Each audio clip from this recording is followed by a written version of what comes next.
আসসালামু আলাইকুম সুপ্রিয় দর্শকবৃন্দ, আজকে আমি আপনাদের অতি পরিচিত একটি টপিক নিয়ে কথা বলবো, যেটি হলো হাইপোথাইরয়েডিজম বা থাইরয়েড হরমোনের এক ধরনের ডিসএবিলিটি।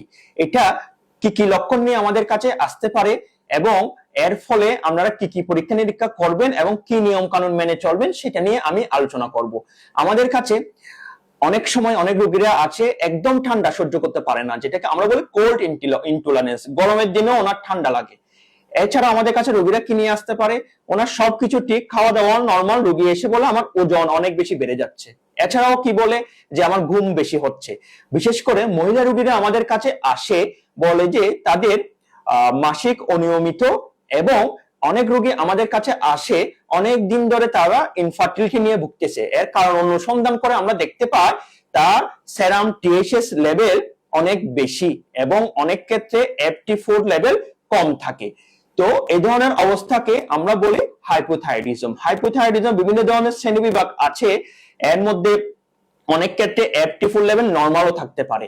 আমরা যখন হাইপোথাইরয়েডিজম পেশেন্ট পাই, এটাকে আমরা দেখি এটা কি প্রাইমারি নাকি সেকেন্ডারি, এটা কি কোনো সাবক্লিনিক্যাল হাইপোথাইরয়েডিজম নাকি আপনার হলো যে সাবক্লিনিক্যাল বাদে যে ধরনের হাইপোথাইরয়েডিজম আছে এর কোনো ক্লাসের মধ্যে পড়ে।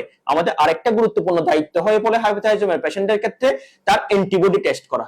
বিশেষ করে আমরা এনটিটিপিও অ্যান্টিবডি এই হাইপোথাইরয়েডিজম পেশেন্টদের করে থাকি। এটা পজিটিভ হলে এটা হয়ে যায় কোনো অটোইমিউনো ডিজিজের কারণে হতে পারে। সেক্ষেত্রে আমাদের অন্যান্য কোনো অটোইমিউন ডিজিজ আছে কিনা সেটাও সার্চ করা দেখা লাগতে পারে।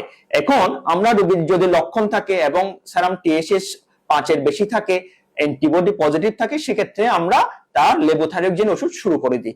কোনো ক্ষেত্রে যদি অ্যান্টিবডি নেগেটিভ থাকে, সেরাম টিএসএস লেভেল 10 এর বেশি থাকে এবং রোগী সিম্পটোমেটিক থাকে, সেক্ষেত্রে আমরা শুরু করে দিই। এক্ষেত্রে কিছু কত ডোজে শুরু করব, কাদের কিভাবে শুরু করব, আমরা সাধারণত বডি ওয়েট হিসাব করে 1.6 দিয়ে মাল্টিপ্লাই করে আমরা লেবোথাইরোক্সিনের ডোজ শুরু করি। এটা সাধারণত সকালবেলা খেতে হয়, খালি পেটে খেতে হয়। এটা কার্যকরী হয় 14 দিন পর থেকে। সাধারণত আমরা বলি 1.5 মাস পর পর সেরাম টিএসএস লেভেল পরীক্ষা করে দেখার জন্য।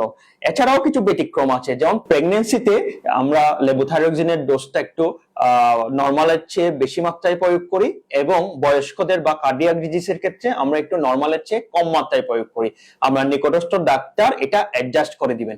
এছাড়া আমরা এটা ফলো আপ করি কিভাবে, আমরা এটা 6 সপ্তাহ পর পর সেরাম টিএসএস এবং FT4 এর মাধ্যমে ফলো আপ করি, এবং আপনার লক্ষণ বা সিমটমস গুলো ইমপ্রুভমেন্ট কতটুকু হলো এটা অনুযায়ী আমরা ফলো আপ করি।